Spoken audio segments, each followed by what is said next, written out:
And I got to the field, but there were no UFOs, there were no blue rays, there weren't even any rocks. So now what?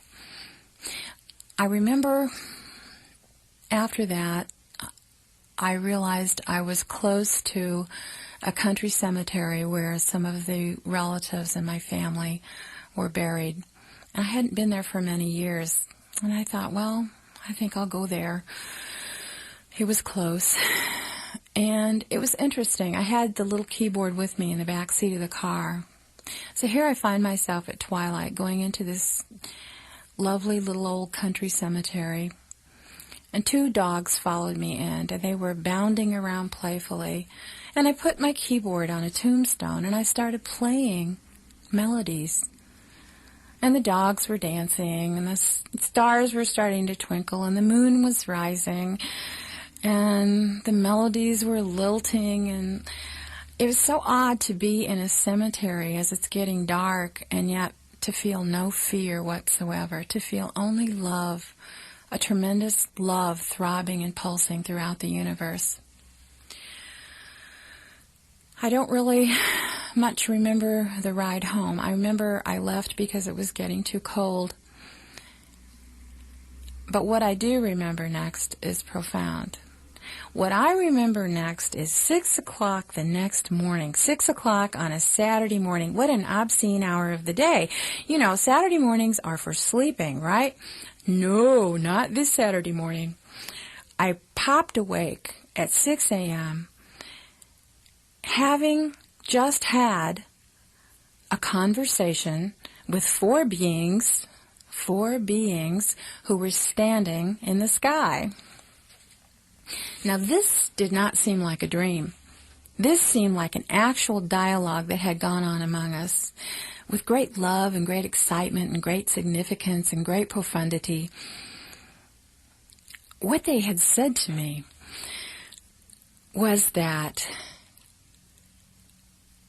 our solar system revolves around the Pleiades solar system. Now, at the time I was receiving this information, I didn't think it odd at all. I thought it beautiful. It was only later, in retrospect, that I thought, what? But let me go ahead and share with you exactly what they said.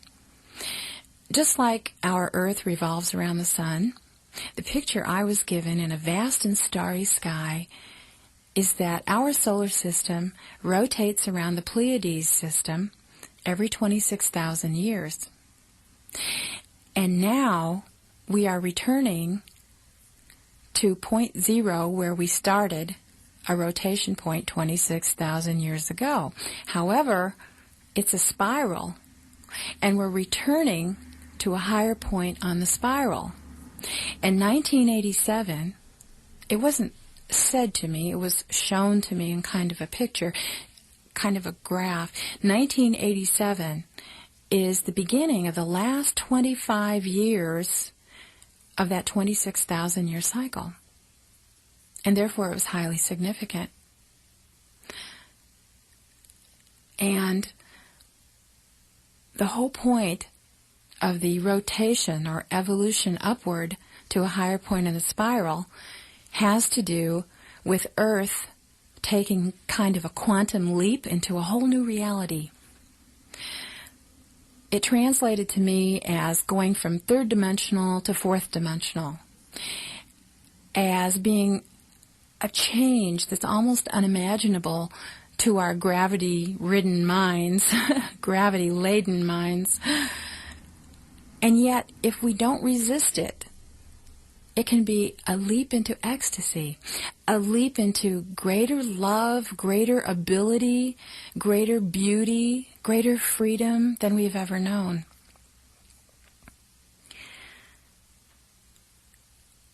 I remember bounding out of bed with excitement at this information.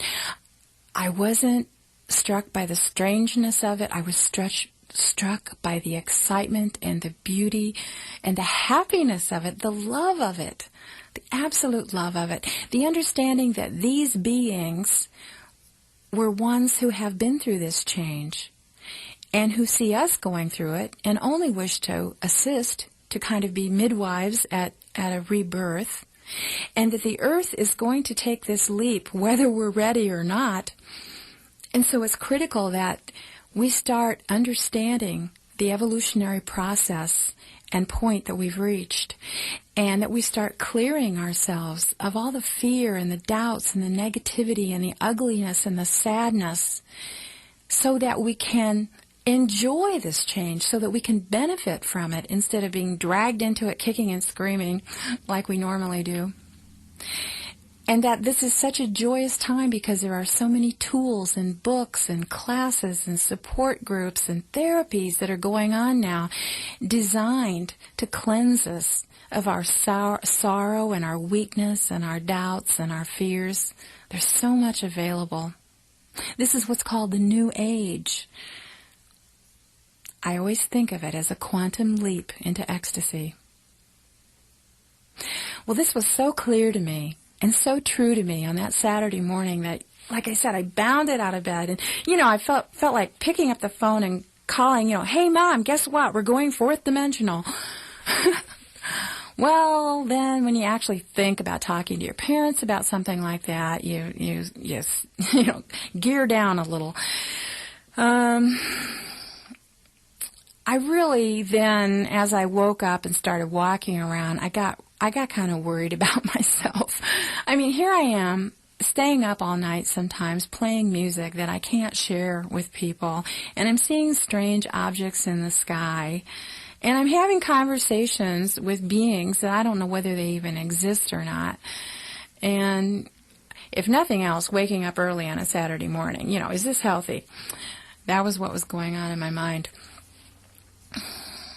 And I really think I was starting to wonder if I shouldn't consult that psychologist friend of mine professionally or not, when there was a knock at my front door.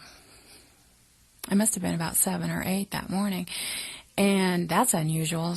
I went to the door just as bewildered as all get out, because everything now seemed quite bewildering, and it was an old friend who said, I'm sorry I'm here so early, but I just can't wait. I've got to show you something. I brought something that you have simply got to see. He had a painting from a friend of his in Florida.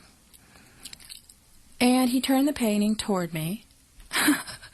And I'll never forget my astonishment as I looked at the painting, and there in front of me, it showed a UFO in ascent. It showed a silver globe in shadow phase, and it showed 4 beings standing in the sky. Well, I think I burst into tears. Confirmation, recognition, support. You can bet I got on the phone and called that artist immediately. I'd never met her. I'd never heard of her. I'd never talked to her. And yet I called her up demanding to know why she sent this painting to Peoria. And she really didn't know. She just got a vision of it and painted it, and was recently talking to my friend about New Age type things, and thought he might be interested in seeing it. That was her explanation. Now, why he compulsively came over and showed it to me, I've never determined. I might have told him about the dream on March 5th, I'm not sure. At any rate, he was excited by it as a piece of art, and I was excited by it as a piece of reality. Needless to say, the man has donated the painting to my cause now. Thank you very much. So with that encouragement, I felt just a little less insane. And of course, feeling more confident and comfortable with these events, they continue to occur even more so. That brings us to April 11th of 1987, another Saturday morning. This time, I woke up not from a dialogue that could have been a dream. I woke up and saw 4 beings standing around my bed. It's amazing to me now that I wasn't startled. I wasn't alarmed at finding these strangers invading my bedroom. Instead, there was such a presence of love and support and nurturance and kindness that I felt bliss. Even more possibly alarming was the fact that one of them was working on my hands. And now what I was seeing here was a team of 4 people, and 1 was a woman and 3 were men. And the woman looked like our classic version of Western or American beauty, blonde hair, blue eyes. She had on some kind of a shimmering one-piece suit, and her face was made out of love. And the 3 others were men, and they were quite indistinct to me. I couldn't possibly describe them. I didn't really notice how they looked. But she was working on my hands and my fingers, and truthfully, I felt like an infant in the hands of exceedingly loving parents. I was being so tenderly touched and cared for that any strangeness dissolved in my mind, and only love was real. I can't tell you how long this experience went on. It was just one long blissful moment. I sometimes say now I must have been anesthetized with bliss.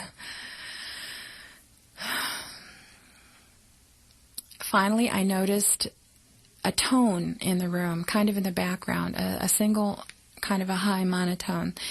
And suddenly that tone dropped. And as the tone lowered, they disappeared. And I sat up in bed and grabbed my journal and began writing about how wonderful I felt, about what had just happened, about how eager I was to share whatever worthwhile I was learning with people. And suddenly I wanted to share the music with people. I was tired of sitting behind 4 walls late at night, going into ecstasy over lovely melodies, and then not being able to share it with people during the day. And sure enough, it may have been that very night. If it wasn't that night, it was within a few days that I went with some friends to a spiritual center where they had, instructions in yoga and macrobiotics and other sorts of disciplines and teachings. And I was invited to a meditation. And I surprised myself by grabbing the keyboard before I went out the door. And sure enough, I played for people right after they operated on my hands. That's how I perceive it. I played for people for the first time, and I played like the wind. My fingers knew exactly what they were doing. And I think now, if there was an operation indeed, that it did occur on my fingers and not in my brain, because truthfully, there's nothing in my brain related to music. But neurologically, my hands seem to understand music. When my hands remember, I play fantastically. And whatever she did, at the very least, it gave me the confidence to try to share with people all the songs that have been coming through since 1981. At this point, I'd like to share with you a little more information about the beings